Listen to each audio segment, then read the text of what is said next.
இடங்களில் பிடிஎஸ் மற்றும் allied health sciences அந்த இடங்களையும் நிரப்பக்கூடிய ஒரு சூழல் உருவாயிருக்கு.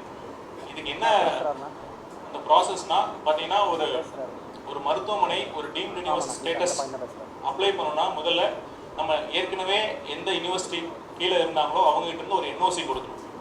அந்த என்ஓசி 60 நாளைக்குள்ளே நம்ம கொடுக்கணும். யூஜிசி விதிகள் படி 60 நாளைக்குள்ள அந்த என்ஓசி நம்ம கொடுக்கலன்னா it is deemed to be approved. இதுதான் ப்ராசஸ்.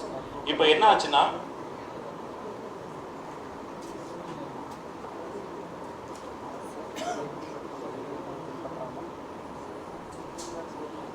ஒரு மருத்துவ கல்லூரி, நான் பெயர் சொல்ல விரும்பல, அவங்க 7/6/2003 அண்ணா யூனிவர்சிட்டி, அவங்ககிட்ட இன்ஜினியரிங் காலேஜ் இருக்குது, மெடிக்கல் காலேஜும் இருக்குது. அவங்க Anna university plus Tamil Nadu MGR medical university, அவங்க 2 யூனிவர்சிட்டிகிட்டையும் 7/6/2023 அன்று அப்ளை பண்ணியிருக்காங்க.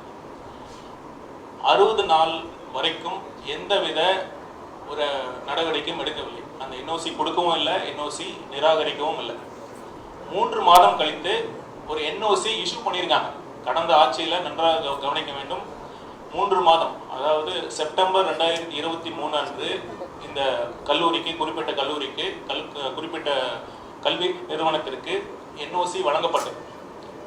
பின்பு இன்னொரு 2 மாதம் கழித்து என்ன நடந்ததுன்னு தெரியல, அரசோட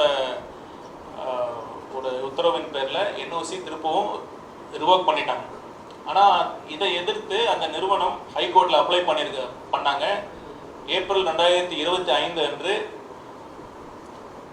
அந்த ஹைகோர்ட் ஆர்டர் தெளிவாக சொல்லிட்டாங்க, நீங்கள் 60 நாளைக்குள்ள நீங்கள் எந்த என்ஓசி நீங்கள் கொடுக்காதனால என்ஓசி கொடுத்த மாதிரி விதிகளின் யூஜிசி விதிகளின்படி NOC is deemed to B issued அப்படின்னு சொல்லிட்டாங்க.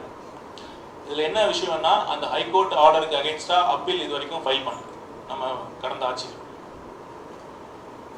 அடுத்த இன்னொரு கல்லூரியில் பார்த்தீங்கன்னா 60 நாள் வரைக்கும் எதுவுமே பண்ணல. 60வது நாள் அந்த என்ஓசி ரிஜெக்ட் பண்ணுறோம் அப்படின்னு சொல்லி 60வது நாள், அந்த 60வது நாள் என்னைக்கு வந்ததுன்னா இதுவும் 2023 8/12/2023 அன்று தான் அந்த 60வது நாள் ஃபாலோ ஆகுது. அப்போ தான் அந்த என்ஓசி இஷ்யூ பண்ணுறதா சைன் பண்ணதா அதை எப்போ டிஸ்பேச் பண்ணுறாங்கன்னா ஒரு 6 நாள் கழிச்சு 14/12/2023 அன்று தான் டிஸ்பேச் பண்ணுறாங்க. அது அவங்க அடுத்த நாள் தான் அவங்க கையில் கிடைக்குது. இதுவும் எதிர்த்து அவங்க டெல்லி ஹைகோர்ட்டுக்கு போயிருக்காங்க. அந்த டெல்லி ஹைகோர்ட் என்ஓசி கொடுத்துட்டாங்க. என்ஓசி நீங்கள் கொடுக்கணும் அப்படின்னு சொல்லிட்டாங்க. நீங்கள் இந்த மாதிரி 60 நாள் வரைக்கும் நீங்கள் பண்ணலை, நீங்கள் டிலேடாக பண்ணியிருக்கீங்க அப்படின்னு சொல்லி அவங்களுக்கு என்ஓசி கொடுத்துட்டாங்க. அது மட்டும் இல்லாமல் அரசுக்கு இந்த என்ஓசி கொடுக்கறதுல எந்தவித ரோலும் இல்லை, என்ஓசி கொடுக்கறது ஒரு மியர் ஃபார்மாலிட்டி அப்படிங்கிற மாதிரி அந்த டெல்லி ஹைகோர்ட் ஒரு தீர்ப்பு சொல்லியிருக்காங்க. நம்ம போன வருஷம் டிசம்பரில் நம்ம இதை எதிர்த்து ஒரு அப்பீல் ஃபைல் பண்ணியிருக்கோம். இன்னும் பெரம்பலூரில் இருக்கிற இன்னும் 2 மருத்துவக் கல்லூரிக்கு பார்த்தீங்கன்னா அவங்க ஸ்டேட் பிரைவேட் யூனிவர்சிட்டிங்கிற கேட்டகரியில் வரதுனால எந்தவித என்ஓசியும் அப்ளை பண்ணாமல் டைரெக்டாக யூஜிசியில் அப்ளை பண்ணி அவங்க இந்த மாதிரி நிகர்நிலை பல்கலைக்கழகத்திற்கான அந்த ஸ்டேட்டஸை எடுத்திருக்காங்க.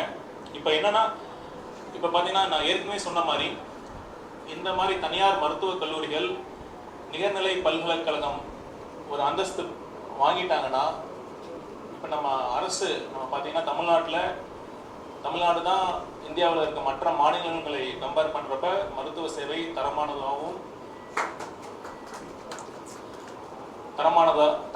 இருக்குது. அதற்கு காரணம் நம்ம இருக்கிற சமூக நீதியை பின்பற்றக்கூடிய இடஒதுக்கீடு முறையை நம்ம தொன்று நம்ம ஃபாலோ பண்ணிகிட்டு இருக்கோம். இந்த மாதிரி ஒரு தனியார் மருத்துவக் கல்லூரிகளுக்கு நிகர்நிலை பல்கலைக்கழகம் அந்தஸ்து கிடைச்சதுன்னா அவங்க இந்த இடஒதுக்கீடு முறையை பின்பற்ற வேண்டும் என்ற அவசியம் அவங்களுக்கு இல்லை. ப்ளஸ் இன்னும் முக்கியமாக கிராமப்புற ஏழை மாணவர்களுக்கு உதவக்கூடிய பெரிதும் ஒரு வரமாக இருக்கக்கூடிய இந்த 7.5% இடஒதுக்கீடும் அவங்களுக்கு கிடைக்காது. அப்புறம் அந்த ஃபீஸும் நம்ம அரசு நிர்ணயிக்கக்கூடிய ஃபீஸையும் அவங்க பின்பற்றாமல் அவங்க இந்த ஏழை மாணவர்களுக்கு அதிக அளவில் கட்டணத்தை வாங்கக்கூடிய ஒரு சூழலும் உருவாயிருக்கும்.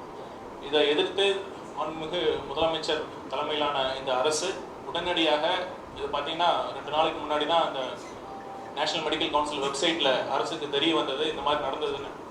உடனடியாக நம்ம அட்வொகேட் ஜெனரல் அவங்ககிட்ட கலந்து பேசி இமீடியட்டாக என்ன ஆக்ஷன், லீகல் ஆக்ஷன் நாம எடுக்கிறதுக்கு அனைத்து முயற்சிகளும் எடுத்துட்டு இருக்கோம். இதை எதிர்த்து ஒரு மேல்முறையீட்டு மனு, ரிட் பெட்டிஷனும் விரைவில் ஃபைல் பண்ண போகிறோம்.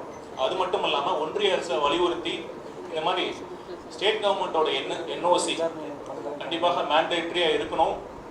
ஒரு மெடிக்கல் காலேஜ் ஆரம்பிக்கிறப்ப நான் என்ஓசி கேட்குறாங்க.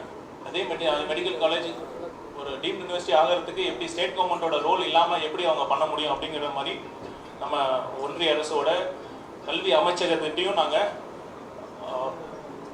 இன்சிஸ்ட் பண்ண போகிறோம்.